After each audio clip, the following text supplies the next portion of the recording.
Hi everyone, I'm Ersson, your current ILEA-NCC president. It's great to be here with you on our new newsletter, newsreel format. I know there's been a lot going on in California. Our hearts go out to anyone who's been affected by the wildfires. If you want to donate money to the relief fund, you visit California Community Foundation Wildfire Relief Fund. You can also donate to the Search Foundation, who helps event professionals in need, and we hope everyone is staying safe out there. We have a lot of events coming up in September and October, like one every week. But I'm super excited about our gala on October 20th, and we are still looking for sponsors. So if you want to be involved in our first ever virtual explosion of entertainment and fun, please visit our website and fill out our sponsorship form.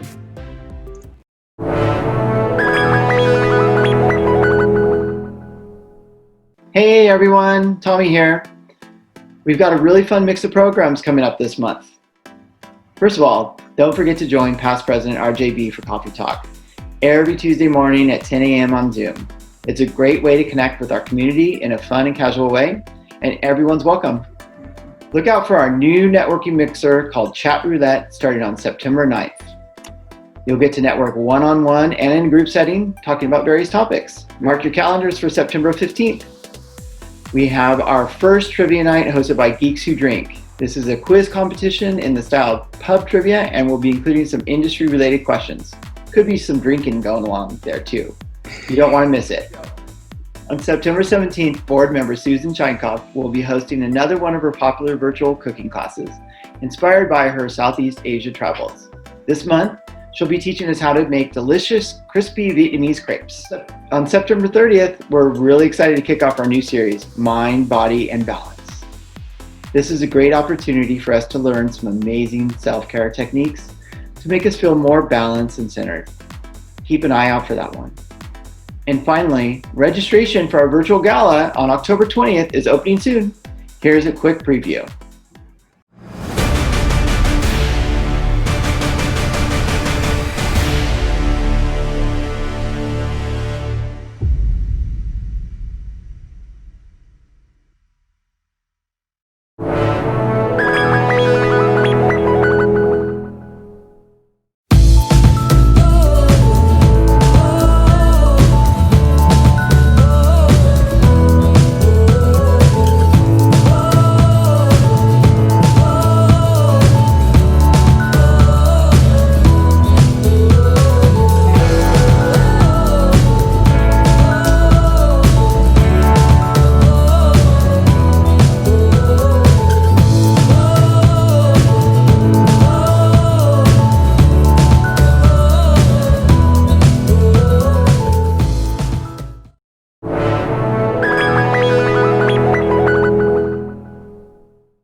My name is Elizabeth Nutting, CSEP. I'm the immediate past chair for ILEA Canada, and my day job is working at a company called Production Canada, where we do both event logistics and operations and management, as well as custom scenic carpentry. I'm Joel Olendeska. I am the chair-elect for ILEA Canada, and during the day I am with SOS Charging Solutions. We provide mobile device charging at events and help bring people together by doing that. ILEA Canada is essentially an RVP, so we have a board of directors of 5 people, and we oversee the ILEA Canada chapters. That's ILEA Toronto, ILEA Calgary, ILEA Edmonton, and ILEA Vancouver. Should we just do a cross-country tour? Should we do that? I would love that. I would love that. From Vancouver Island, you have their capital city, which is Victoria. And around Victoria, you have just amazing beaches that are right on the ocean. Granville Island is a very popular place in Vancouver. English Bay. Next province over would be Alberta. And you have the capital city, which is Edmonton, which is one of our Canadian chapters. A city that's very well known for their hockey. They've got a great festival season every year. 3 hours south of Edmonton is where I'm based out of, which is Calgary. We hosted ILEA Live 2017, so a few years ago.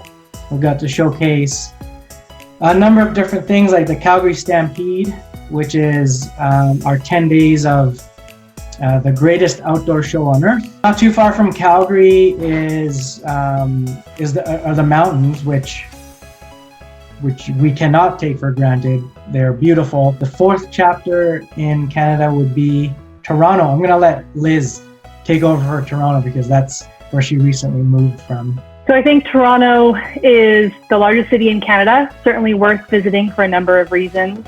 The Raptors, of course, are one good reason. They're doing a great job this season and they won last season. And there's a really great food scene in Toronto. There's a ton of different neighborhoods that are worth checking out. Little Italy, the Chinatown.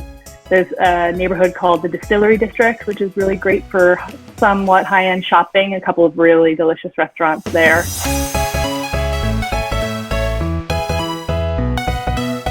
So most of the country is around phase 3, is what that's called in our different provinces. It's reopened to some degree. BC is very strict compared to some other provinces. We are only allowed events both inside and outdoors with 50 people. And when people started to catch on to drive-ins and they thought this was a great new plan, BC restricted it to 50 cars as well. So while you can eat at restaurants, dine indoors and out, can go shopping, events are still not back. People are really focused on micro events and they're taking advantage of that 50-person number and finding ways to creatively use that number. Vancouver and Calgary both participated in the Canadian Special Events Awards. We actually had in-person awards shows and we were part of a general streaming option. So my event in Vancouver in particular had, I think, 44 people were allowed because they had 6 staff at the venue. It was beautifully done, really well laid out, had the different wristbands and stuff that you'd started to see, the red, yellow, and green that we had started to see come around. At our live event for the Canadian Special Event Awards, we had 49 in attendance, so it was one below the limit for indoor events.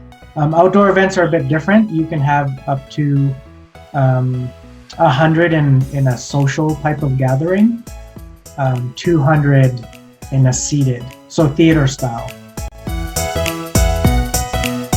Just start following ILEA Toronto, ILEA Vancouver, ILEA Calgary, and ILEA Edmonton, and you'll see what sessions they have.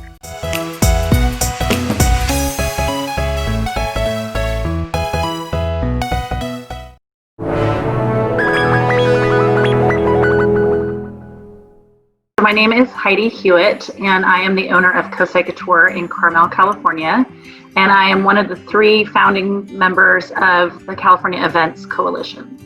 The California Events Coalition is a group of event professionals who have come together to advocate for our industry.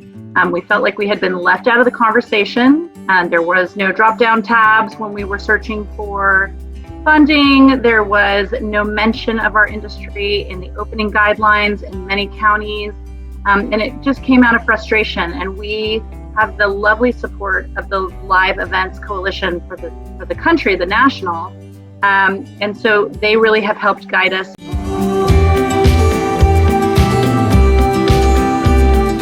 Our hopes are kind of 3 parts. It's funding, especially for gig workers and people who can't get unemployment right now. The second is to really request a seat at the table with the governor and for him to listen that this bi-county opening is really stressful for the state. It's causing a lot of heartache and a lot of issues and a lot of miscommunication, and we'd really like to be able to have that seat at the table to kind of give him our advice on what we would do as an industry. We're working on guidance right now that we're going to present to him. And then the third piece is really just bringing awareness to what's happening. I mean, so many of us have spent our careers being behind the scenes, and it's time for us to come forward. So for those of you who wish to get involved, there's many ways to do so. You can go to our website, CaliforniaEventsCoalition.com. There is a join page which will show you first to join the website so that you'll get our newsletters. We send them out weekly. And then there's also an opportunity to send a national letter and a state letter. And it's really easy. It takes 5 minutes. You click on it, it sends it to the appropriate people. And this is really requesting that funding and the seat at the table. There's also volunteer opportunities. Right now, we are looking still to fill in a few counties. We have a county page that does opening per county in the state. So we have monitors all over the state right now. There's still a few counties that need to be filled in. So if you want to be the person who checks in with us and lets us know if the health department has updated what's allowed in your county, that's a real easy way to help.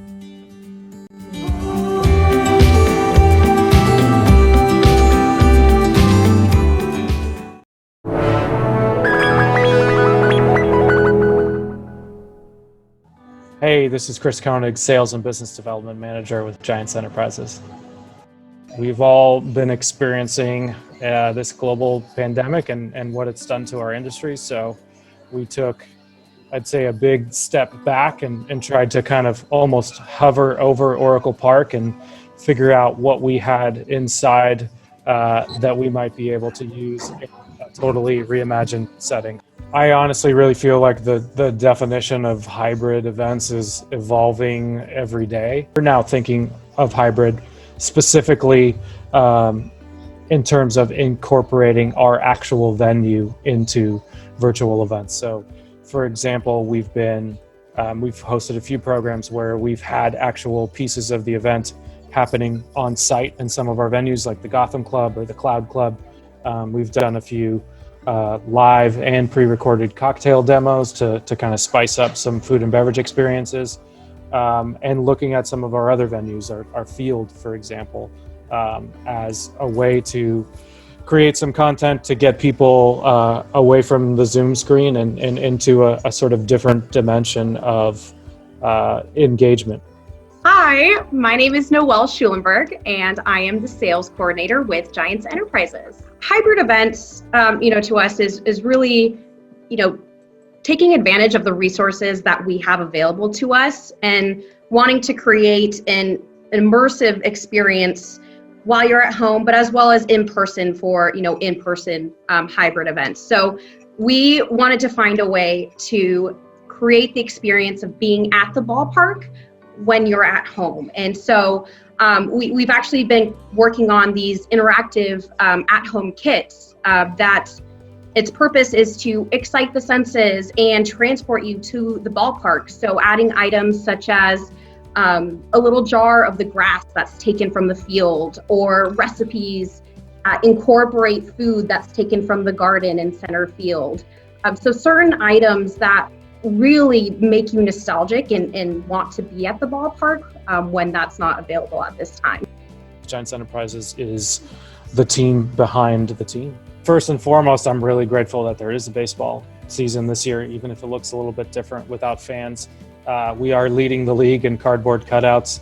I heard yesterday we have over 15,000 cardboard cutouts in the ballpark right now, which is awesome. With that baseball season that's been happening, we're fortunate that we were able to reopen the ballpark, working with the City of San Francisco and Department of Public Health, and put in all of our new health and safety protocols to get that up and running. Just to add to that, I think we are fortunate being a part of the MLB and already having these safety policies and regulations in place. So it's something that we will absolutely be an expert at when we do start hosting events after the season.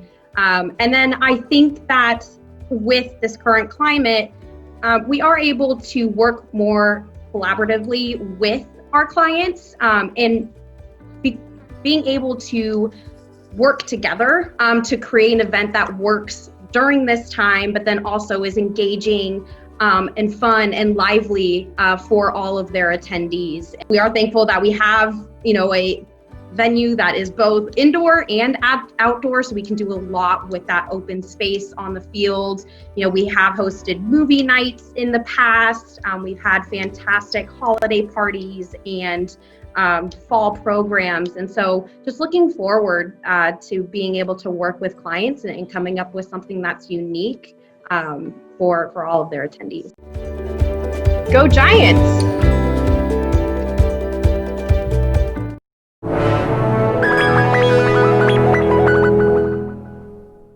Here Here are 5 tips on how to own the room in Zoom. First, practice looking at the camera to really connect, instead of looking at all the different participant boxes. This way, people will feel as though you're connecting directly with them. 2, make a conscious effort to smile. Bring your warmest heart. You'd be surprised how many people on Zoom have a a longer face. Tip 3 is 3 in 1. Speak slowly, clearly, and loud enough. A lot of people try to talk, you don't have to sing, I don't know, what's he saying? Clarity sends a message that you're aware of others' needs and also gives you authority. 4, watch your posture and alignment. If you slouch, you might come across as a slouch. Imagine a cord pulling from the top of your head, lifting you up, opening your rib cage, and lengthening your muscles. And 5, have a clear idea of what you want to say, so you don't run on repeating, restating, rehashing, and rewording your point. I'm Heather Rogers, and these are your 5 tips on how to own the room in Zoom.